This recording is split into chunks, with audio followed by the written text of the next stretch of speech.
राधा स्वामी जी। बाणी बाणी गुरु नानक देव जी महाराज। आज के सत्संग का विषय है श्री गुरु नानक देव जी ने परमात्मा को कैसे पाया।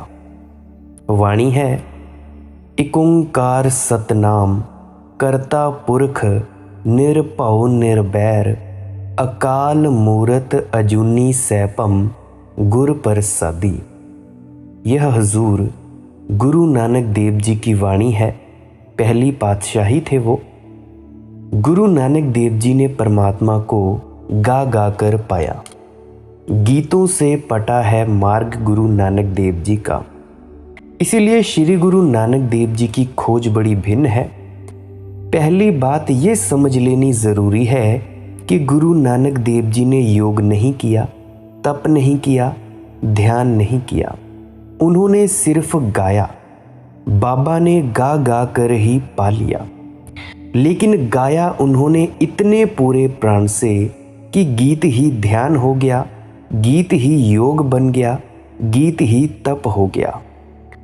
अहंकार तुम्हारी आंख में पड़ी हुई कंकड़ी है, इसके हटते ही परमात्मा प्रकट हो जाता है।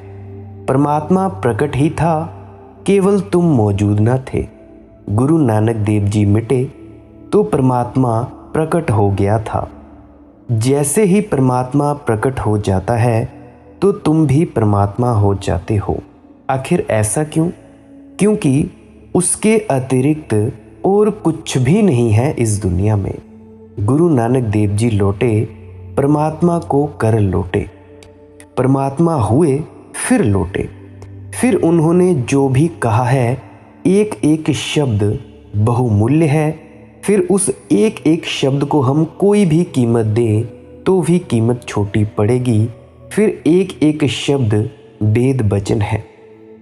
वचन है, एक ओंकार सतनाम करता पुरख निरभउ निर्वैर। गुरु नानक देव जी की एक बात याद आ रही है मुझे। एक अंधेरी रात, भादों की अमावस, बादलों की गड़गड़ाहट, बीच बीच में बिजली का चमकना, वर्षा के झोंके, गांव पूरा सोया हुआ। बस गुरु नानक देव जी के गीत की गूंज थी। रात देर तक वे गाते रहे। गुरु नानक देव जी की मां डरी। आधी रात से ज्यादा बीत गई, कोई 3 बजने को हुए। गुरु नानक देव जी के कमरे का दिया जलता है। बीच बीच में गीत की आवाज आती है। गुरु नानक देव जी के द्वार पर उनकी माँ ने दस्तक दी और कहा, बेटे अब सो भी जाओ, रात करीब करीब जाने को हो गई। गुरु नानक देव जी चुप हुए और तभी रात के अंधेरे में एक पपीहे ने जोर से कहा, पीऊ पीऊ। गुरु नानक देव जी ने कहा, माँ अभी पपीहा भी चुप नहीं हुआ, अपने प्यारे की पुकार कर रहा है तो मैं कैसे चुप हो जाऊं। इस पपीहे से मेरी होड़ लगी है। जब तक यह गाता रहेगा, पुकारता रहेगा, मैं भी पुकारता रहूँगा। और इसका प्यार तो बहुत पास है, मेरा प्यार, मेरा प्यारा तो बहुत दूर है। जन्मों जन्मों गाता रहूँ तो ही उस तक पहुँच सकूँगा। रात और दिन का हिसाब नहीं रखा जा सकता है। तब गुरु नानक देव जी ने फिर गाना शुरू कर दिया। गुरु नानक देव जी ने परमात्मा को गा गा कर पाया। गीतों से पटा है उनका मार्ग। इसीलिए उनकी जो खोज है बड़ी ही अलग तरह की खोज है। जैसा कि उन्होंने कोई योग नहीं किया, तप नहीं किया, ये सब तो आप जानते ही हैं। देखें, जब भी कोई समग्र प्राण से किसी भी कृत्य को करता है, वही कृत्य मार्ग बन जाता है। अगर मैं देसी भाषा में समझाना चाहूँ तो जब कोई भी व्यक्ति पूरी तरह से प्राण लगाकर किसी भी काम को करता है, चाहे वो काम कोई भी हो, नहाने का हो, खाने का हो, रोने का हो, हंसने का हो, आपके ऑफिस जाकर काम करने का हो, जब भी वो आप काम समग्र रूप से करते हो, वही काम आपका मार्ग बन जाता है। तुम ध्यान भी करो अधूरा अधूरा तो भी ना पहुंच पाओगे। तुम पूरा पूरा पूरे दिल से, तुम्हारी सारी समग्रता से एक गीत भी गा दो, एक नाच भी कर लो तो भी तुम पहुंच जाओगे। क्या तुम करते हो ये सवाल नहीं है, पूरी समग्रता से करते हो या अधूरे अधूरे, बस यही सवाल है। परमात्मा के रास्ते पर गुरु नानक देव जी के लिए गीत और फूल ही बिछे हैं। इसीलिए उन्होंने जो भी कहा है गा गा कर कहा है। बड़ा मधुर है उनका मार्ग, रस सिक्त है, पूरी तरह से रसयुक्त मार्ग है उनका। अभी हम पिछले सत्संगों में संत कबीर की बात कर रहे थे। सुरत कलारी भई मतवारी, मदवा पी गई बिन तोले। गुरु नानक देव जी वही हैं जो मदवा को बिना तोले पी गए हैं, फिर जीवन भर गाते रहे। ये गीत साधारण गायक के नहीं हैं, ये गीत उसके हैं जिसने जाना है। इन गीतों में सत्य की भनक, इन गीतों में परमात्मा का प्रतिबिंब है। दूसरी बात जप्पू जी के जन्म के संबंध में है। जिस भादों की रात की मैंने बात कही, तब गुरु नानक देव जी की उम्र रही होगी कोई 16-17 वर्ष।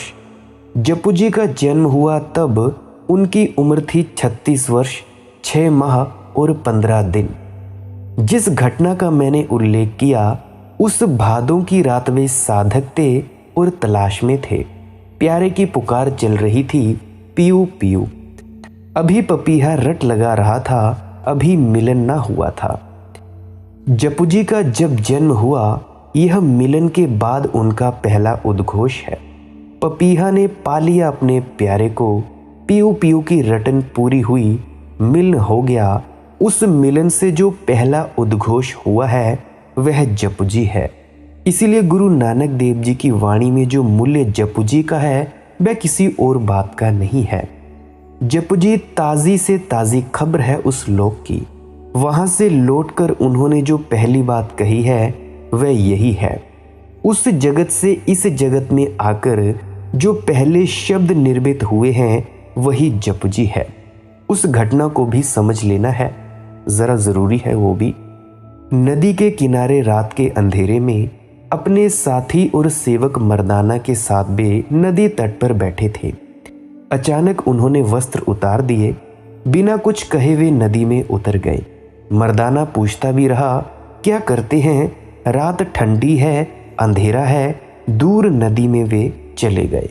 मर्दाना पीछे पीछे गया। गुरु नानक देव जी ने डुबकी लगाई। मर्दाना सोचता था कि 1-2 क्षण के बाद बाहर आ जाएंगे, फिर वे बाहर नहीं आए। 10-5 मिनट तो मर्दाना ने राह देखी, फिर वह खोजने लग गया कि वे कहाँ खो गए। फिर वह चिल्लाने लगा, फिर वह किनारे किनारे दौड़ने लगा कि कहाँ हो, बोलो, आवाज़ दो। ऐसा उसे लगा कि नदी की लहर लहर से एक आवाज़ आने लगी, धीरज रखो, धीरज रखो। पर गुरु नानक देव जी की कोई खबर नहीं। वह भागा गाँव गया, आधी रात लोगों को जगा दिया, भीड़ इकट्ठी हो गई। गुरु नानक देव जी को सभी लोग प्रेम करते थे।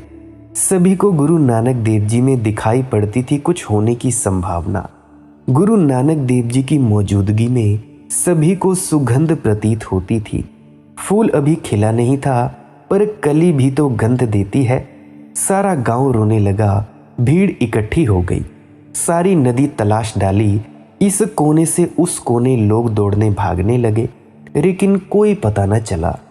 3 दिन बीत गए। लोगों ने मान ही लिया कि गुरु नानक देव जी को कोई जानवर खा गया, डूब गए, बह गए या किसी खाई खड्ड में उलझ गए। मान ही लिया कि मर गए, रोना पीटना हो गया। घर के लोगों ने भी समझ लिया था कि अब लौटने का कोई उपाय न रहा। और तीसरे दिन रात अचानक गुरु नानक देव जी नदी से प्रकट हो गए। जब वे नदी से प्रकट हुए तो जप्पू जी उनका पहला वचन है। यह घोषणा उन्होंने की, कहानी ऐसी है, कहता हूँ कहानी, कहानी कह रहा हूँ मैं। कहानी एक प्रतीकात्मक होती है। कहानी का मतलब होता है जो सच भी है और सच नहीं भी है। सच इसलिए है कि वह खबर देती है सच्चाई की, और सच इसलिए नहीं है कि वह कहानी है और प्रतीकों में खबर देती है। और जितनी गहरी बात कहनी हो उतनी ही प्रतीकों की खोज करनी पड़ती है। कहानियाँ हमें तो सुनाई जाती हैं ताकि हमें जो उसका गूढ़तम रहस्य है वो बहुत सालों तक याद रहे। तुमने भी देखा होगा प्यासा कौवा की कहानी, छोटे क्लास में पढ़ी होगी प्यासे कौवे की कहानी। तो अब तक आपको वो क्यों याद है? अभी तक आपको वो इसीलिए याद है क्योंकि वो कहानी है। कोई भी आप फिल्म देखते हो उसमें एक स्टोरी लाइन होती है जिससे आप कनेक्ट कर पाते हो और इसीलिए आप उस पूरी स्टोरी को या फिल्म को देखते हो। आप वीडियोस भी इसीलिए देखते हो यूट्यूब पे। कोई भी कहाँ भी है वो ऐसे ही चलता है।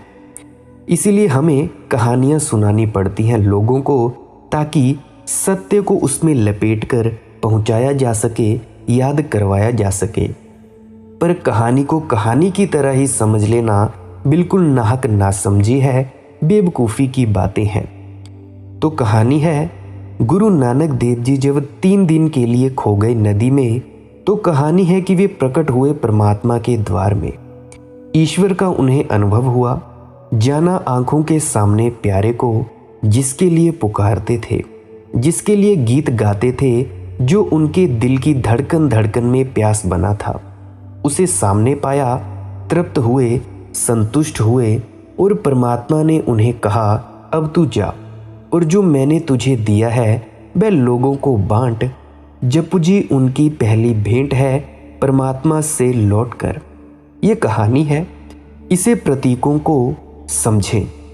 एक कि जब तक तुम ना खो जाओ, तुम ना खो जाओ, जब तक तुम ना मर जाओ, तब तक परमात्मा से कोई साक्षात्कार नहीं होगा। नदी में खो कि पहाड़ में, इससे कोई फर्क नहीं पड़ता, लेकिन तुम नहीं बचने चाहिए। तुम्हारा खो जाना ही उसका होना है। तुम जब तक हो तभी तक वह ना हो पाएगा। तुम ही अड़चन हो, तुम ही दीवार हो। तो ये जो नदी में खो जाने की कहानी है, तुम्हें भी खो जाना पड़ेगा, तुम्हें भी डूब जाना पड़ेगा। 3 दिन लगते हैं, इसीलिए तो हम जब आदमी मर जाता है तो तीसरा मनाते हैं। तीसरा हम इसीलिए मनाते हैं कि मरने की घटना पूरी होने में 3 दिन लग जाते हैं। उतना समय ज़रूरी है। अहंकार मरता है एकदम से नहीं, कम से कम 3 दिन लगते हैं। इसीलिए कहानी में 3 दिन हैं कि गुरु नानक देव जी 3 दिन नदी में खोए रहे। अहंकार पूरा गल गया और मर गया। और पास पड़ोस, मित्रों, प्रियजनों, परिवार के लोगों को तो अहंकार ही दिखाई पड़ता है, तुम्हारी आत्मा तो दिखाई पड़ती नहीं। इसलिए उन्होंने तो समझा कि गुरु नानक देव जी मर गए। जब भी कोई सत्संगी होता है, घर के लोग समझ लेते हैं मर गया। जब भी कोई उसकी खोज में जाता है, घर के लोग मान लेते हैं खत्म हुआ, क्योंकि अब ये वही तो ना रहा। टूट गई पुरानी श्रृंखला, अतीत मिटा, अब नया हुआ। बीच में 3 दिन की खाई है, इसीलिए 3 दिन का प्रतीक है। 3 दिन बाद गुरु साहिबान लौट आए। जो भी खोता है वह लौट आता है, लेकिन नया होकर लौटता है। जो भी जाता है उस मार्ग पर वापिस आ जाता है। लेकिन जा रहा था तब प्यासा था, आता है तब दानी होकर आता है। जाता था तब भिखारी था, आता है तब सम्राट होकर आता है।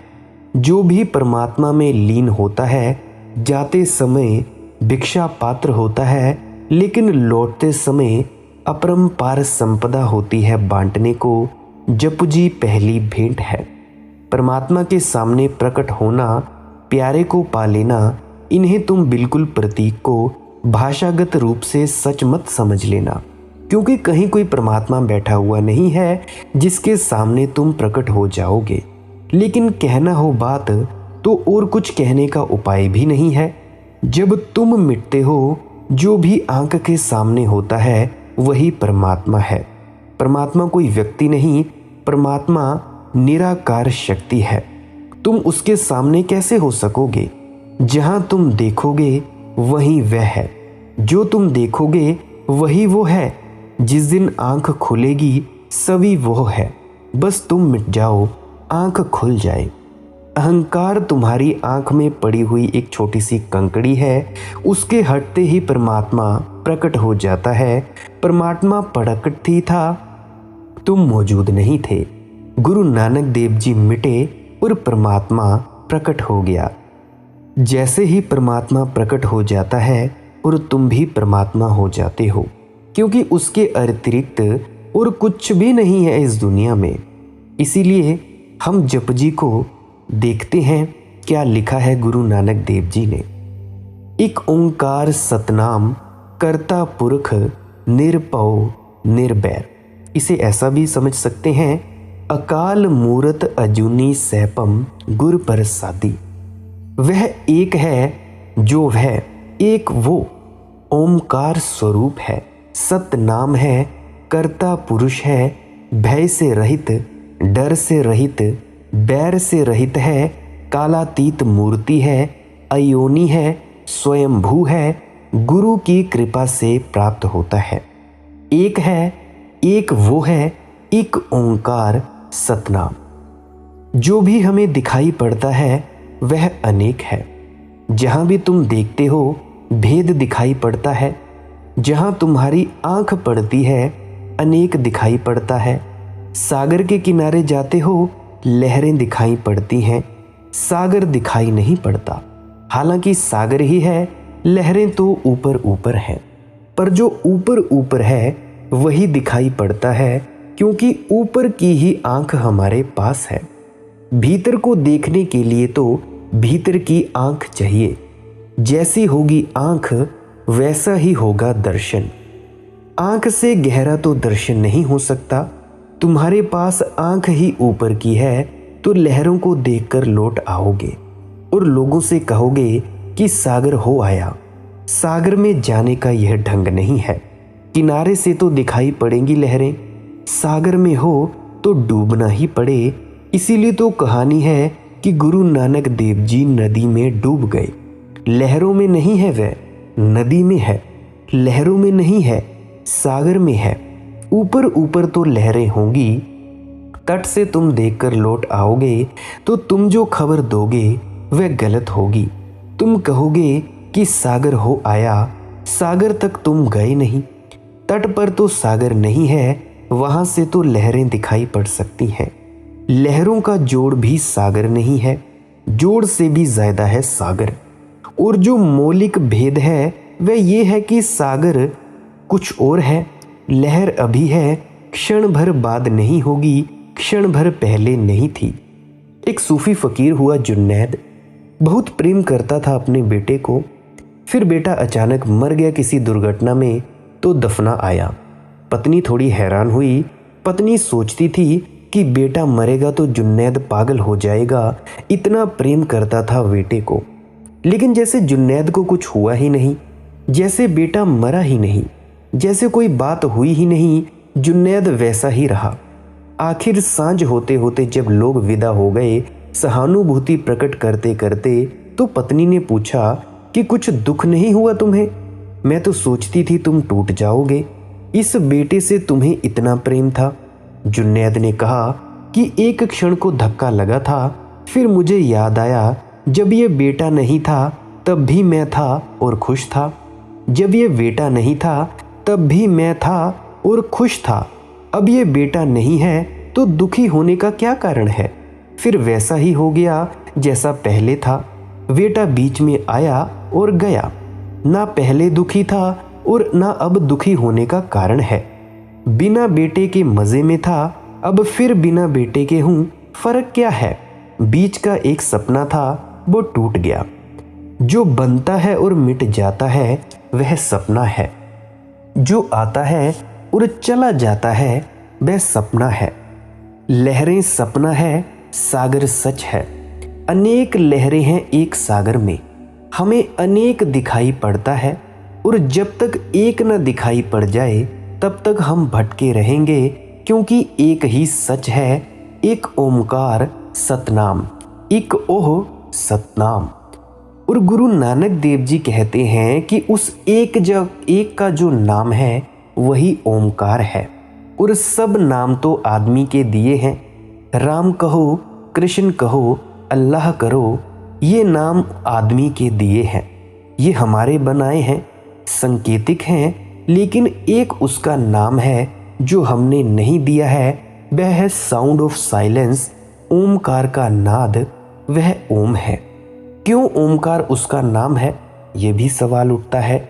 क्योंकि जब सब शब्द खो जाते हैं और चित्त शून्य हो जाता है, और जब लहरें पीछे छूट जाती हैं और सागर में आदमी लीन हो जाता है, तब भी ओमकार की धुन सुनाई पड़ती रहती है।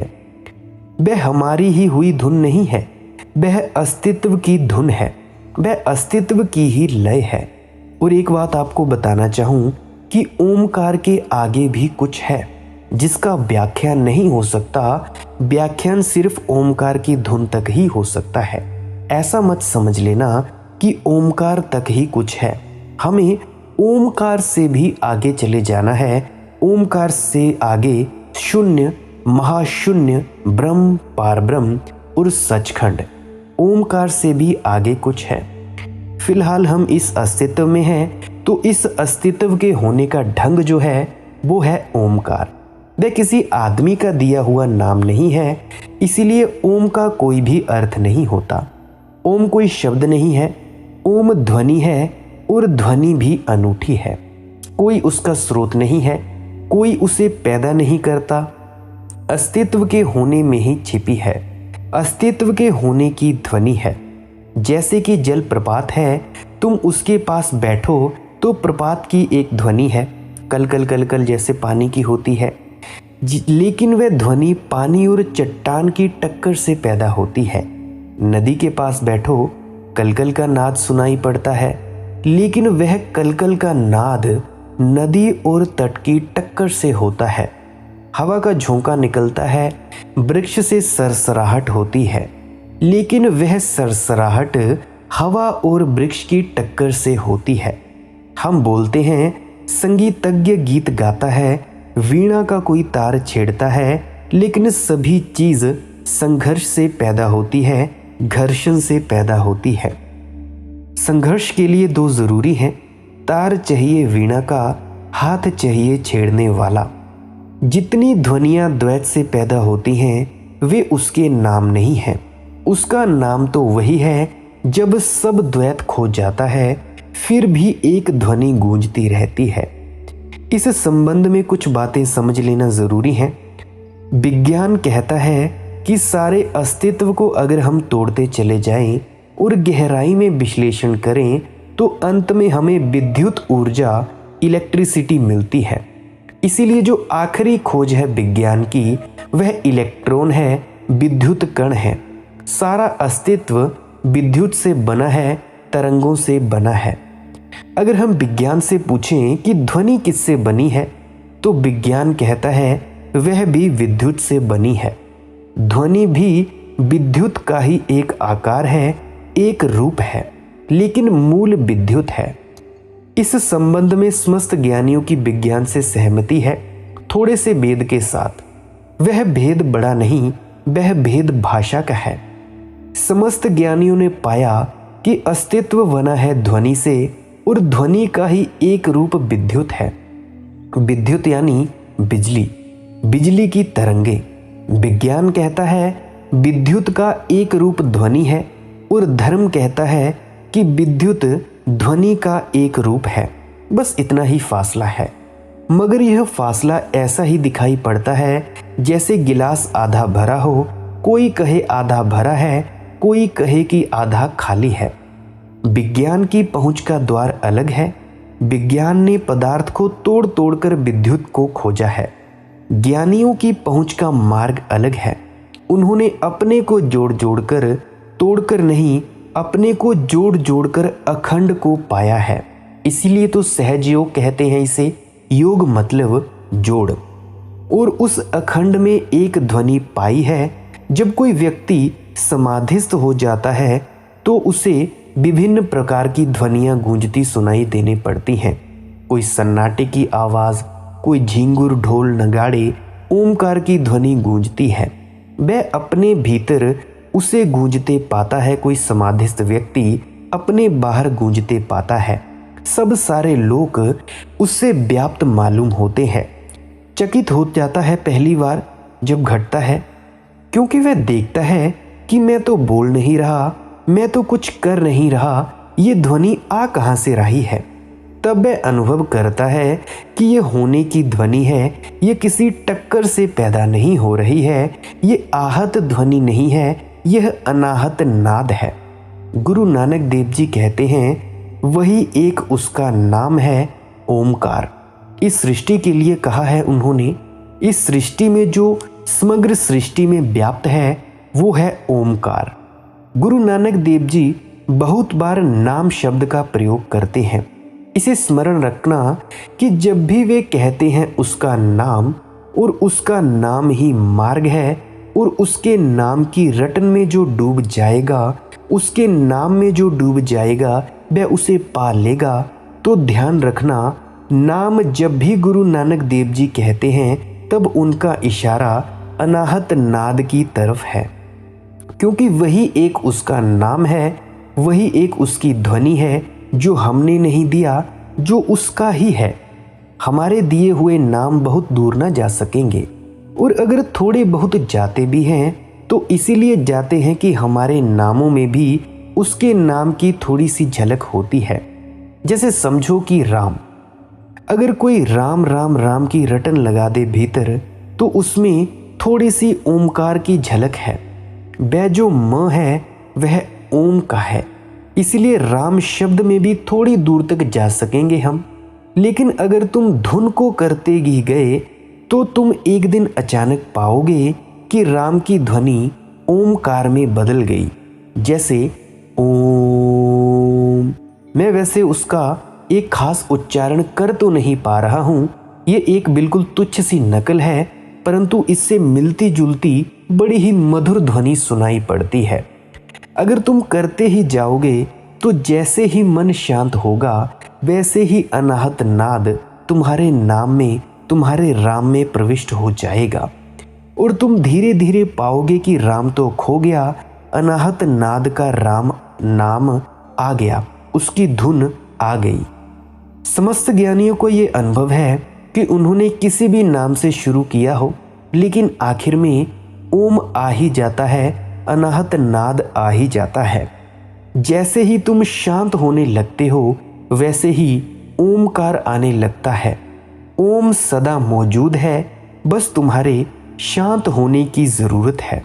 इसीलिए गुरु नानक देव जी कहते हैं एक ओमकार सतनाम। यह सत शब्द भी समझ लेने जैसा है। संस्कृत में दो शब्द हैं, एक सत और एक सत्य। सत का अर्थ होता है अस्तित्व और सत्य का अर्थ होता है ट्रुथ। दोनों में बड़ा फर्क है। दोनों की मूल धातु तो एक है, सच, सत्य, सत, सबकी मूल धातु एक है, लेकिन थोड़े से फर्क हैं, वे समझ लेने जरूरी हैं।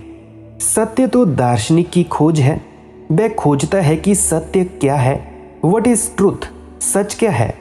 लेकिन दो और दो मिलकर चार होते हैं, यह सत्य है। कि दो और दो मिलकर 5 नहीं होते, दो और दो मिलकर 3 नहीं होते, दो और दो मिलकर 4 होते हैं। यह गणित का सूत्र सत्य है, लेकिन सत्य नहीं है, क्योंकि यह मनुष्य का ही हिसाब है। This is truth but not essential. दो और दो मिलकर 4 होते हैं, यह मनुष्य की ही इजाद है। यह सत्य तो है, सच नहीं है, सत्य नहीं है। तुम सपना देखते हो रात, सपना सत्य तो है, सत्य नहीं है। सपना है तो, नहीं तो दिखेगा कैसे? होना तो है, लेकिन तुम ये नहीं कह सकते कि यह सत्य है, क्योंकि सुबह तुम पाते हो कि ना होने के बराबर है, लेकिन हुआ ज़रूर, सपना घटा। तो दुनिया में ऐसी घटनाएं हैं जो सत्य हैं और सत्य नहीं, और ऐसी भी घटनाएं हैं जो सत्य हैं लेकिन सत्य नहीं। अगर आपको ये समझना आ रहा होगा तो इस वीडियो को बार बार रिपीट करके 10-15 बार सुनना, तो हो सकता है आपको ये मेरे वक्तव्य समझ में आ जाए। देखें, गणित सत्य है, सत्य नहीं। गणित का एक निष्कर्ष सत्य हो सकता है, सत्य नहीं। सपना है, सपना सत्य है, सत्य नहीं। परमात्मा दोनों है, सत्य भी और सत्य भी। और इसलिए ना तो उसे गणित से पाया जा सकता है, विज्ञान से उसे नहीं पाया जा सकता, क्योंकि विज्ञान खोजता है सत्य को, और ना उसे काव्य, कला, आर्ट से पाया जा सकता है, क्योंकि कला खोजती है सत्य को। परमात्मा दोनों है, सत्य जमा सत्य। इसलिए ना तो कला उसे पूरा खोज सकती है और ना ही विज्ञान। दोनों अधूरे हैं और इसीलिए धर्म की खोज दोनों से पृथक है।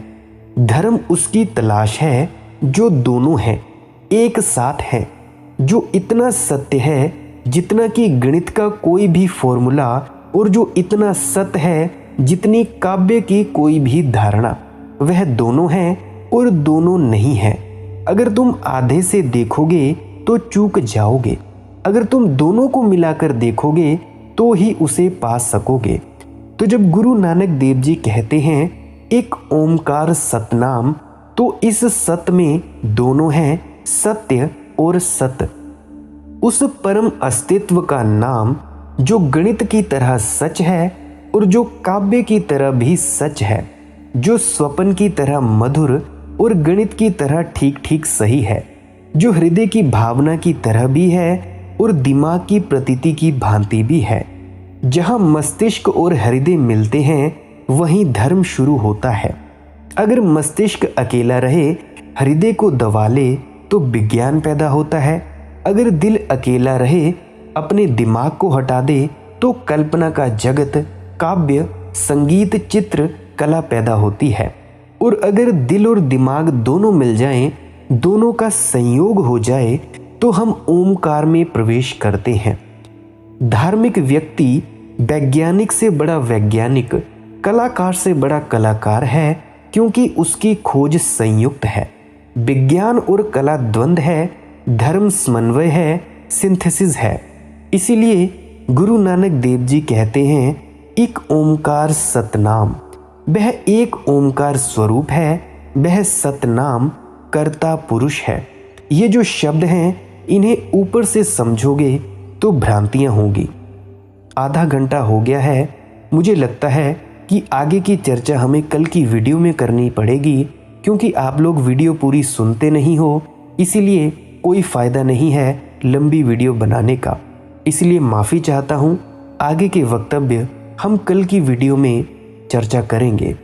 अगर आपको ये वीडियो पसंद आई हो, अगर आप किसी की मदद करना चाहते हो, तो शेयर ज़रूर कर दीजिएगा इस वीडियो को। विनती है मेरी, इससे आप किसी की सेवा कर सकते हैं। जो भी कोई परेशान हो, इन वीडियोस को तो ज़रूर शेयर कर दिया करें, ताकि उनको फ़ायदा मिले। और अगर आपका कोई प्रश्न हो तो टेलीग्राम पे पूछ सकते हैं। टेलीग्राम पे मेरा हैंडल है माली की मौज सत्संग। यही मेरा हैंडल इंस्टाग्राम और फेसबुक पर भी है। अपडेट्स के लिए आप वहाँ पे भी फॉलो कर सकते हैं।